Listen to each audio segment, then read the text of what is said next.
2016 Republican field continuing to take shape. One woman is considering throwing her hat in the ring. Carly Fiorina is the former chairman and CEO of Hewlett-Packard, and she joins us this morning. She's also the chairman of the Unlocking Potential Project. Good morning, Ms. Fiorina. Good morning, Allison. Please call me Carly. Okay, I'd love to, Carly. Thanks so much for being on New Day. Let's talk about the news of the day, and that is that Prime Minister Benjamin Netanyahu appears to have won and pulled off a victory by a bigger margin than polls had suggested. Are you pleased?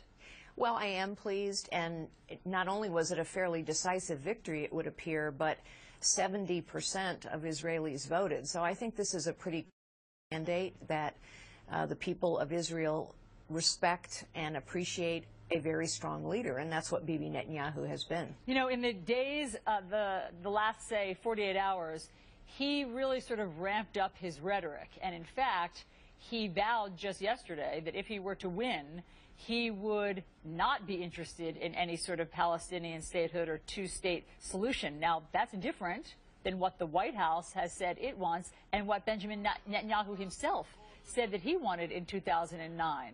How do you explain that change of course? Well, I think Bibi Netanyahu has demonstrated over and over again his willingness to come to the negotiating table with Palestinians to try and find a solution, a two-state solution. But I think it's also clear he has been rebuffed over and over and over again. And unfortunately, this White House seems to continue to equate Hamas, a terrorist organization, to a legitimate democratic state, Israel. And so I think Netanyahu is basically saying, look, until I see progress on the other side, a willingness, for example, to indicate that Israel has the right to exist, sort of basic table stakes, I'm not interested in a state on the other side. I think, obviously, the majority of the Israeli people agree with him. Okay, let's talk about a fight that's going on back here at home. And at the moment, it's within the Republican Party about what to do about the budget. There are defense hawks and there are fiscal hawks, some who want to tighten our belt and some who want to beef up military spending. Whose side are you on? You know, I actually think that this is a great example of why we need leadership, not management. Management is people doing the best they can within the existing system. Leadership is changing the system when that's required. And let me be very specific about what I mean. I think, honestly, it's time we go to zero-based budgeting. No idea how our taxpayer money is being spent. We never examine any budget from top to bottom and haven't from decades. What we're arguing about now and what we have been arguing about for years is the rate of increase or the rate of decrease. We never see the whole budget, and so people are forced into these agonizing choices. I'm quite certain that if we had zero-based budgeting and could actually look at all the money that's being spent, we could figure out a better way. One of the things that Republicans talk about doing is doing away with Obamacare. Just yesterday, we reported that 16 million Americans are now covered by Obamacare. Are you comfortable with them losing their insurance? Well, obviously, we have to have a better solution than Obamacare.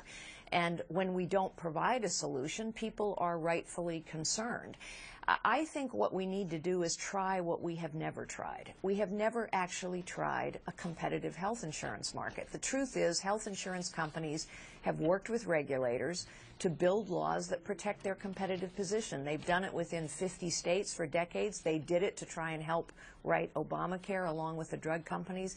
Let's try competition, the one force that we know that lowers prices and provides better value. And yes, let's take care of those people who truly need to be taken care of so that they have access to quality, affordable health care. I'm a cancer survivor. I know how important it is that pre-existing conditions be covered.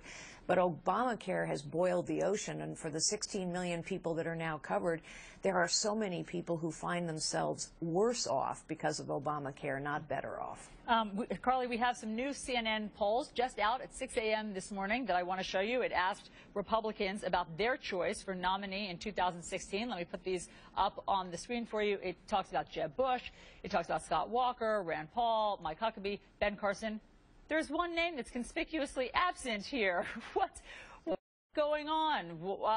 You apparently did not, you needed to get at least 1% to be considered there, so statistically you weren't in that list. How do you change that? Well, I'm new to politics, obviously, so there are a lot of American voters who don't know who I am yet. So I'm not at all surprised by that positioning in the polls. And I would just say, we talked at the top of this segment about how the polls in Israel were wrong 4 days before an election. My goodness me, this is a long time before the election, so I think it's a little soon to start worrying about the polls. But what do you do to get traction among the Republican field?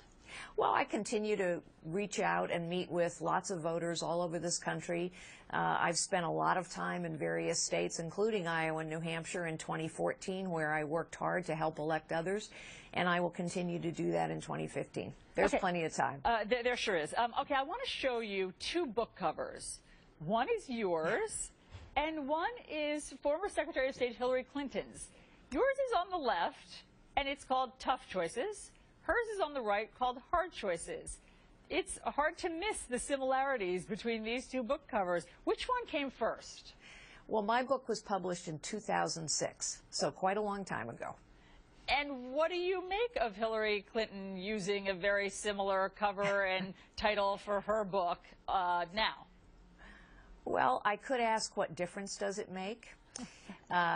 Or I could say, imitation is the sincerest form of flattery. You're being very circumspect and diplomatic, given that, I mean, you have had some tough words for Mrs. Clinton. You have been quite critical of her, particularly with the whole email controversy that she's embroiled in. What do you want to see happen there? Well, you know, I think Mrs. Clinton needs to understand that transparency is a core principle of leadership, because people need to trust leaders' character and competence and motivation. They need to see that actions match words. And so honestly, I think she believes this is a partisan issue. It's really not. This is a person basically who's saying her server can't possibly have been hacked because it was guarded by Secret Service agents. Goodness, if hackers can get into Sony and Bank of America, they can get into a server in her basement. Secondly, she says, basically, trust us, everything I deleted is personal. But remember, this is the same person who told us that Benghazi was a demonstration gone bad and the fault of a videographer in LA, when clearly she knew that this was a purposeful terrorist attack. So I hope that she will be more transparent, and I would just say that leaders need to build trust, and she's not building a lot of trust right now. Do you want her to hand over her server, her entire server, private and public? You know, I think it's in her interests to be as transparent as possible about this. I think it's also clear that she does not intend to be so. Carly Fiorina, great to have you on New Day. Thanks.